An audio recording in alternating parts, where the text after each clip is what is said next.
So let's talk about Iran. Uh, obviously, if you're not under Iraq, you know that military action was taken from the United States over the weekend. They bombed Mhm. 3 sites, and Trump put it on Truth Social. Mhm. And it was crazy because Van Jones actually, I mean, not Lathan. Van Jones, Van Lathan. Van Lathan. Yeah, yeah. Van Lathan Called it. was on a Blackout He last Wednesday. predicted it. That's why you should always watch Blackout. And he actually predicted it perfectly. He said either Friday or Saturday. It happened on Saturday. He said that there was some military Iranian military bases that actually was enriching nuclear enhancements that couldn't be touched by Israel because they didn't have the technology to blow up the mountains. So he kind of laid it all out. The 30,000 pound bomb that needed to be dropped, and only America had that. So The B2 flyers. he said that was done. Okay, now this is interesting. We're going to talk about how this affected the stock market, because the stock market is actually not phased as of yet. As predicted. But there's a Crazy. lot of different thoughts on this from a standpoint of Trump. You know, he announced 3 days prior to that we now totally have full control over the Iranian airspace. So and Iran came out with a statement saying that they moved all of the nuclear stuff out of the bases before facility. it got hit. So now you got one. America's going with the narrative that they completely destroyed the Iranian's nuclear facilities and it's over.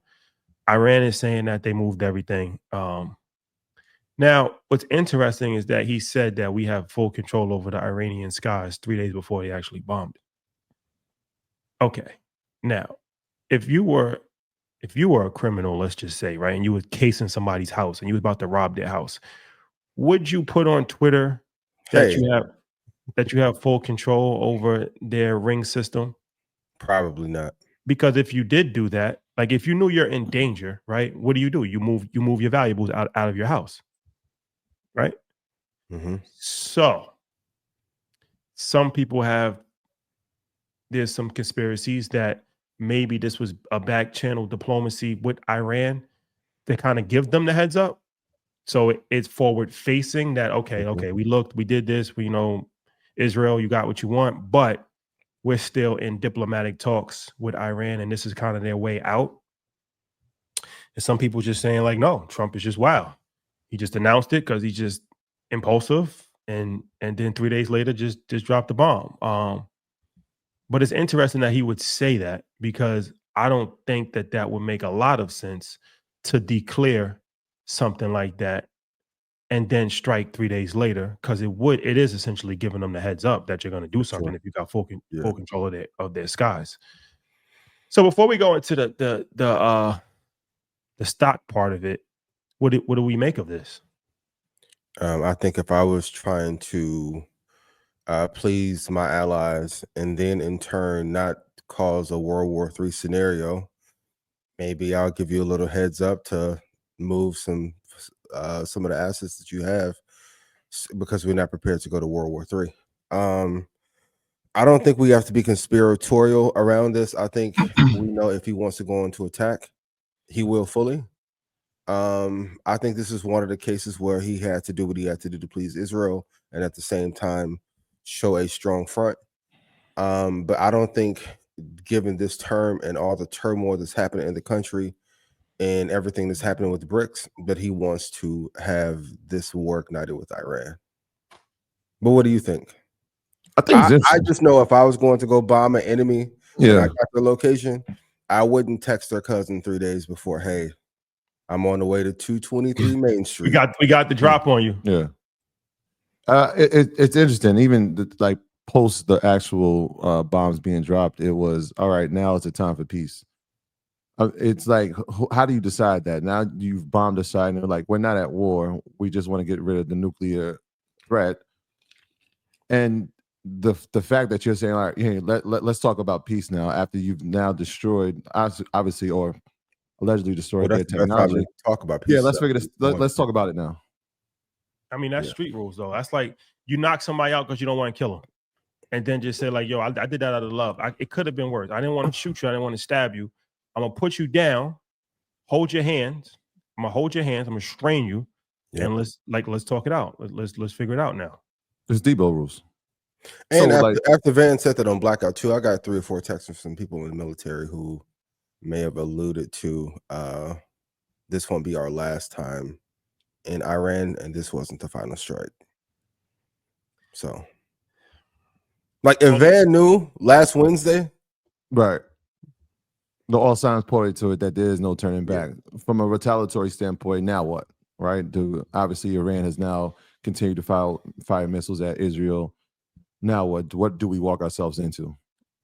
A sleeper cell attack, and this is Absolutely. why they have high alerts on New York City and major New York cities. But Chicago, I mean, this is Atlanta. technically how terrorism starts, right?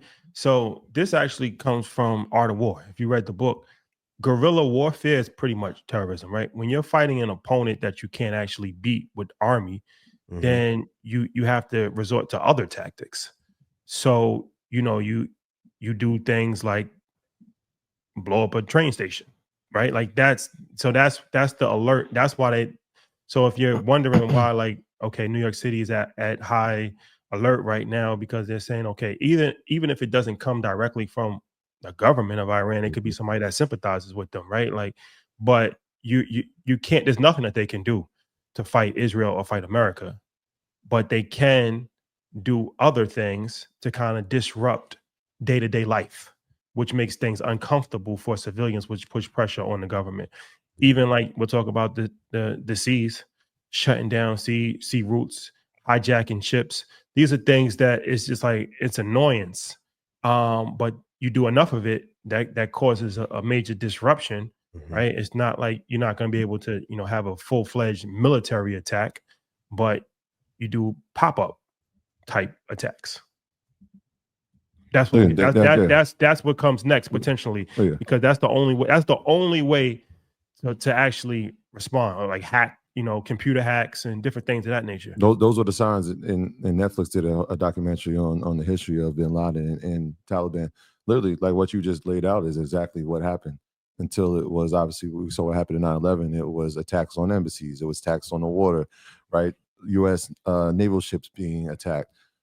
Right. And until a major event happened. And you think about it from the standpoint of the US government, how does that look internally? Right. Because this is a different age when we couldn't see everything that was happening. Obviously, with social media, you talked about sympathizing and empathizing with people of Iran.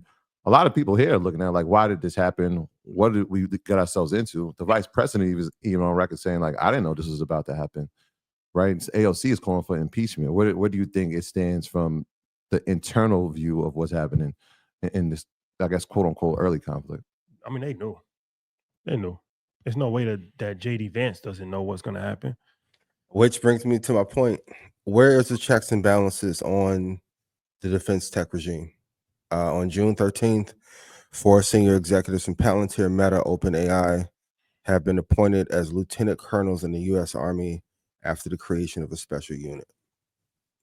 So if Peter Thiel-backed JD Vance owns Palantir, Zuckerberg breaks his war with Palmer at Anduril, now Meta's in the defense tech business, it seems like a lot of the tech bro billionaires have pushed him into wars. And even going back to the Saudi meeting, it was interesting seeing who was there and who was not there.